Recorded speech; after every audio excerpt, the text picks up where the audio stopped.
So good morning guys. Check. I-sound check natin itong silencer. Matagal na to eh. Actually matagal na to.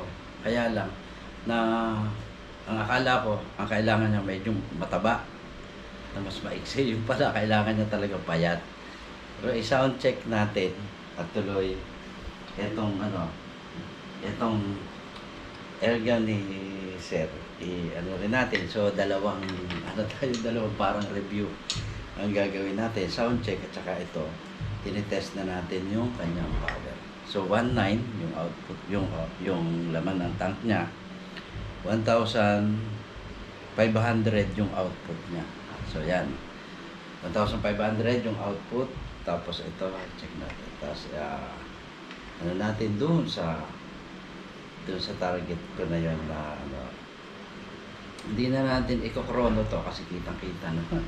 Sinekto na hindi ko lang napakita kasi kung inayos ko pa talaga ito maigi kasi gusto ko pagdating sa kanila talagang asin gagamitin na lang, walang problema, walang leak. In-observe ko talaga, hindi baling medyo matagal basta ayos talaga yung pagkagawa. So tuwid naman yan, tuwid naman. Silip na natin, tuwid naman siya. So i-check natin doon, i-test natin doon yung kanya. Teka muna buksan muna natin itong natin, kukunti yung pellet ko pero nandun dumating na kahapon yung in-order ko na pellet para sa target shooting sa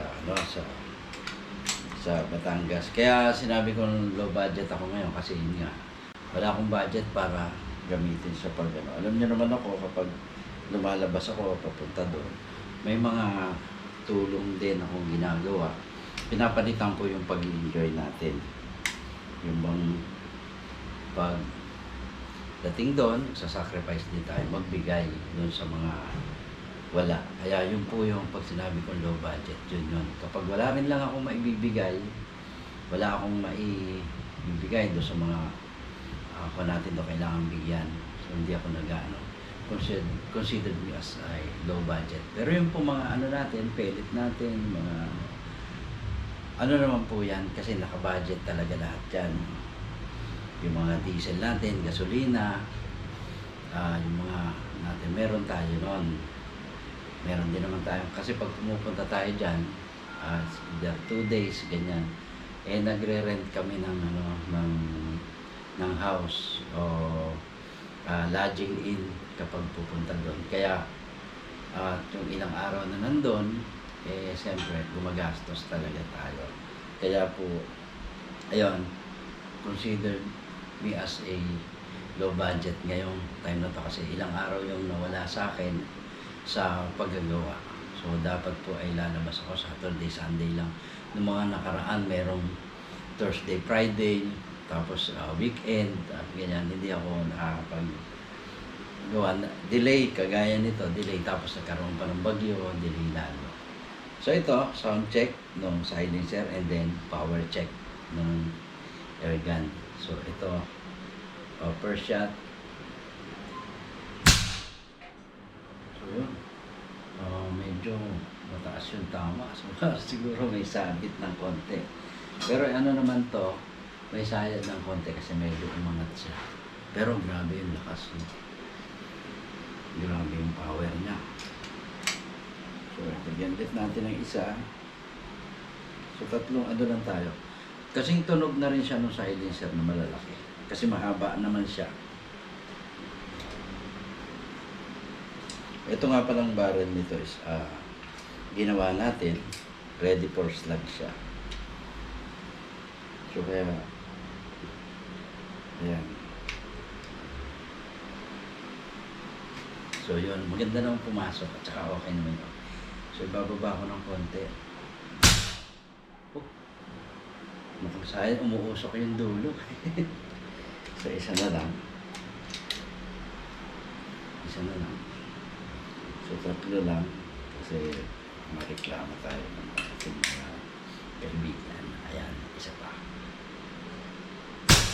So yun, sentro na. Sentro na siya. Tsaka umuusok yung dulo. Ito, pakita ko sa inyo isang shot. Oh, kita niyo yung lakas niya. Tapos umaatras siya. So hindi ko na kailangan i-check yung power kasi pag ano yan, talagang maatras siya. Halos sa dami ko nang ginawang airgun, sa dami ko nang ginawang laruan na ganito, halos kabisado ko na sa paghawak at pagputok pa lang niya. Halos alam ko na. Kasi kagaya ngayon, ilang mini Predator at saka yung Predator mismo, ilang piraso yon ginawa natin itong mga nakaraang weeks. Talagang masasabi ko na nagawa naman natin ng maayos. Ito lang, siyempre, kasi ito, wala siya talagang, kasi wala naman siyang before, wala talaga siyang lagayan. So, kailangan tayo ang lagayan niya. Tayo ang mag-mount ng lagayan. So, tayo yung magbubutas. Ito ating gagawin. I-adapt natin ng maayos dyan. Kasi nga, wala siyang lagayan. Kaya, medyo risky sa mga pagbubutas. kaya kailangan nakapokus ka talaga. So, yung huling tira ko, tuwid naman, tapos tuklap na yung So, yun, pinakita ko na nga sa inyo yung power at saka yung sound check nito. Mabagsik siya kasi malakas talaga yung airgun. Kahit malalaking silencer gun. Ginawa naman natin dito, sinabaan natin. Tapos siguradong may space talaga ito. Kahit maliit siya, may space siya na pag-iipunan ng hangin sa loob. Hindi natin pinuno yan ng laman para hindi maka-istorbo. Ayan o, ganda o, walang sayad. Talaga lang nagkaroon ng uno. Mga reject po kasi itong pellet na to. Kaya sa limpan. Tapos yung isa na siguro mabigat-bigat yung timbang, ayos siya. So ito ay babalot ko na to para maidaan ko doon sa sa courier. So ito okay na.